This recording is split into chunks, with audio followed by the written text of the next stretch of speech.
Hello friends, welcome to அன்னமகரம் kitchen. Friends, நம்ம இன்றைக்கி டேஸ்ட்டான கேக் ரெசிபி தாங்க பார்க்க போகிறோம். குழந்தைங்க கேக் கேட்டால் கடைகளில் வாங்காமல் இந்த மெத்தடில் ட்ரை பண்ணி பாருங்கள். டேஸ்ட் ரொம்பவே நல்லாயிருக்கும்.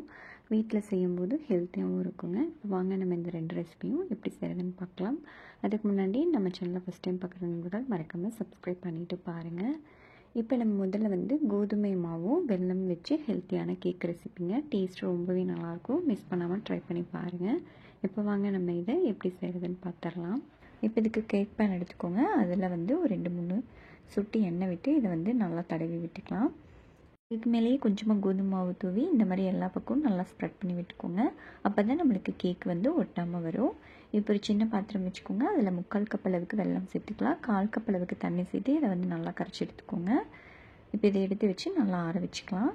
இப்போ ஒரு மிக்சிங் பவுல் எடுத்துக்கோங்க. அதில் 1 கப் அளவுக்கு கோதுமை மாவு சேர்த்துக்கோங்க. 1 டீஸ்பூன் அளவுக்கு பேக்கிங் பவுடர், 1/2 டீஸ்பூன் அளவுக்கு பேக்கிங் சோடா, கொஞ்சமாக உப்பு சேர்த்துக்கலாம். இப்போ இதை எல்லாத்தையும் நல்லா சலிச்சு எடுத்துக்கோங்க. இப்போ இதை நல்லா சலிச்சு எடுத்ததுக்கப்புறமா இது கூட உங்களுக்கு தேவையான அளவு நட்ஸு சேர்த்துக்கலாங்க. நான் இன்றைக்கி பாதாம், முந்திரி, திராட்சை, பேரிச்சம்பழம் எல்லாத்துலேயும் 1-1.5 டீஸ்பூன் அளவுக்கு சேர்க்குறேன். உங்களுக்கு இன்னும் எக்ஸ்ட்ராவாக வேணும்னா வேறு ஏதாவது கூட சேர்த்துக்கலாம். டியூட்டி ஃப்ரூட்டி இல்லைனா வால்நட் அந்த மாதிரி கூட சேர்த்து இதை நல்லா கலந்து விட்டுக்கோங்க. இப்போ இது இருக்கட்டும். இப்போ ஒரு மிக்சிங் பவுல் எடுத்துக்கோங்க. அதில் 1/4 கப்புலேருந்து கொஞ்சம் அதிகமாக 1/2 கப்புக்கு கொஞ்சம் கம்மியாக எண்ணெய் சேர்த்துக்கோங்க. அதே அளவு தயிர் சேர்த்துக்கோங்க.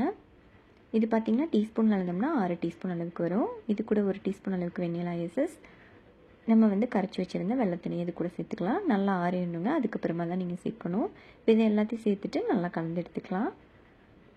இப்போ இது இருக்கட்டும். இப்போ நம்ம அடுப்பில் குக்கர் வச்சு இதை ஃப்ரீ ஹீட் பண்ணி எடுத்துக்கலாங்க. அதுக்கு மேலே ஒரு ஸ்டாண்ட் வச்சுக்கோங்க. ஒரு 10 நிமிஷம் நல்லா ஹை ஃப்ளேமில் வச்சு நல்லா சூடு பண்ணிக்கோங்க. நம்ம அதுக்குள்ளே மாவை கலந்து எடுத்துக்கலாம்.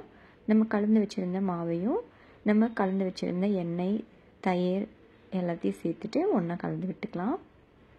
இப்போ பாருங்கள், நம்மளுக்கு கொஞ்சம் கெட்டியாக இருக்குது. இது கூடவே 2-3 டீஸ்பூன் அளவுக்கு பால் சேர்த்துக்கலாம். காய்ச்சி ஆற வச்சு பால் சேர்த்துக்கோங்க. சின்ன குழிக்கரண்டி இருக்குது இல்லைங்களா, அதில் சேர்த்திங்கன்னா உங்களுக்கு கரெக்டாக இருக்கும். இந்த அளவுக்கு வர அளவுக்கு சேர்த்துட்டு நீங்கள் நல்லா கலந்து விட்டுக்கலாம். இப்போ இதை நம்ம கேக் டின்னுக்கு மாற்றிக்கலாம். ரொம்ப தண்ணி மாதிரி இருக்கக்கூடாதுங்க. நம்மளுக்கு களி மாதிரி வந்துடும் கேக்கு. இந்த அளவுக்கு இருந்தால் தான் நம்மளுக்கு கரெக்டாக இருக்கும். இப்போ இதை சேர்த்துட்டு இந்த மாதிரி நல்லா டேப் பண்ணி விட்டுக்கலாங்க. மேலே கார்னிஷ்காக நான் பாதாம், முந்திரி, பேரிச்சம்பழம் அதே தான் சேர்க்குறேன். உங்களுக்கு வேணும்னா சேர்த்துக்கலாம், இல்லைன்னா ஸ்கிப் பண்ணிக்கலாம். இப்போ இதை நம்ம குக்கருக்கு மாற்றிக்கலாங்க. 10 நிமிஷம் நல்லா சூடாயிடுச்சு. வைக்கும்போது பார்த்து வைங்க. இப்போ இதை நம்ம குக்கர் மூடி போட்டுடலாம். இதுக்கு விசில், கேஸ்கட் எதுவும் தேவையில்லைங்க.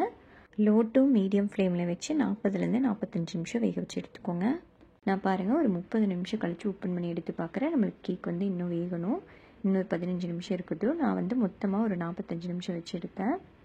இப்போ பாருங்கள், நம்மளுக்கு கேக் கரெக்டாக வந்துருச்சு. நம்மளுக்கு எதுவும் ஒட்டவே இல்லை பாருங்கள். இப்போ இதை வெளியே எடுத்துகிட்டு நம்ம நல்லா ஆற வச்சிடலாம். இப்போ இது நல்லா ஆறி வந்துருச்சுங்க. இப்போ ஒரு கத்தி வச்சு ஒவ்வொரு பகுதிகளை இந்த மாதிரி எடுத்து விட்டிங்கன்னா நம்மளுக்கு ஈஸியாக வந்துடும். பாருங்கள், நம்மளுக்கு கேக் பேனில் எதுவும் ஒட்டவே இல்லை. நல்லா சாஃப்டாக இருக்குங்க. டேஸ்ட்டும் நல்லா இருந்துச்சு. கண்டிப்பாக ட்ரை பண்ணி பாருங்கள். குழந்தைங்களுக்கு கண்டிப்பாக இந்த ரெசிபி ரொம்ப பிடிக்குங்க. ஹெல்த்தியாகவும் இருக்கும். ஸ்கூல்லேருந்து வரும்போது கண்டிப்பாக இந்த கேக் ரெசிபியை செஞ்சு கொடுங்க. நல்லா விரும்பி சாப்பிடுவாங்க.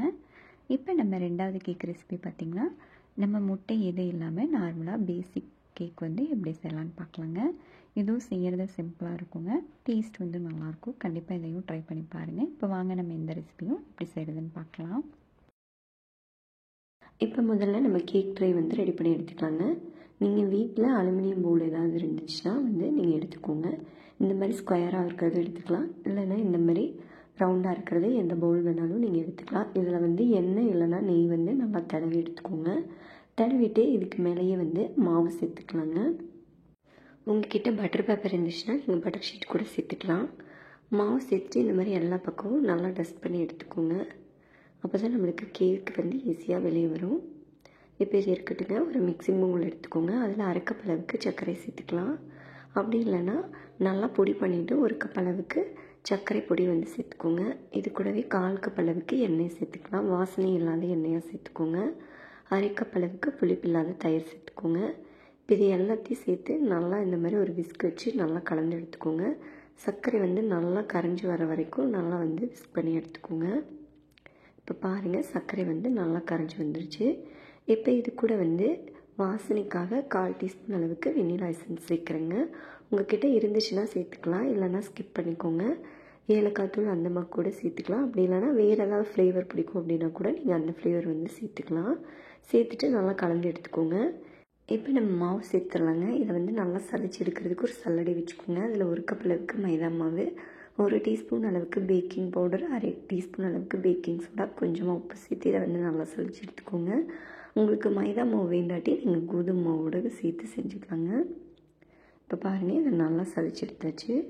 இதை வந்து ஃபுல்லாக கலக்கக்கூடாதுங்க. கட் அண்ட் ஃபுல்டு மெத்தடில் வந்து நம்ம வந்து கலந்து எடுக்கணும்.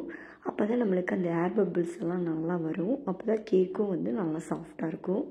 நீங்கள் ஃபுல்லாகவே மிக்ஸ் பண்ணுறது பார்த்திங்கன்னா இந்த மெத்தடில் மட்டும்தான் கலந்து எடுக்கணும். இப்போ நம்ம கலந்து எடுத்ததுக்கப்புறமா கொஞ்சம் கொஞ்சமாக பால் சேர்த்துக்கலாங்க. நல்லா காய்ச்சி ஆற வச்சு பால் எடுத்துக்கோங்க.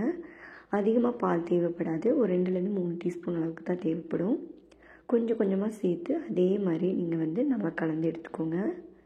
இன்னும் கொஞ்சம் கெட்டியாக இருக்குங்க, நம்ம இன்னும் கொஞ்சம் பால் சேர்த்துக்கலாம்.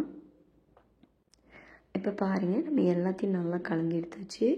கன்சிஸ்டன்சி பார்த்திங்கன்னா இந்த பதம் இருந்துச்சுன்னா உங்களுக்கு கரெக்டாக இருக்கும். நம்மளுக்கு எடுத்து விடும்போது ரிப்பன் மாதிரி விழுகுது பாருங்கள், இந்த பதம் வந்து இருக்கணும். மாவு எந்த கட்டிகள் இல்லாமல் நம்ம கலந்து எடுத்தாச்சு. இந்த மாதிரி நல்லா கலந்து எடுத்துக்கோங்க. இப்போ இதை வந்து நம்ம கேக் ட்ரேயில் மாற்றிக்கலாம். சிம்பிளாகவும் இருக்குங்க. கண்டிப்பாக ட்ரை பண்ணி பாருங்கள். ஸ்கூல்லேருந்து வர குழந்தைங்களுக்கு ஈவினிங் ஸ்நாக்ஸ் இல்லைனா கண்டிப்பாக இந்த கேக் ரெசிபியை நீங்கள் வீட்டில் செஞ்சு கொடுங்க.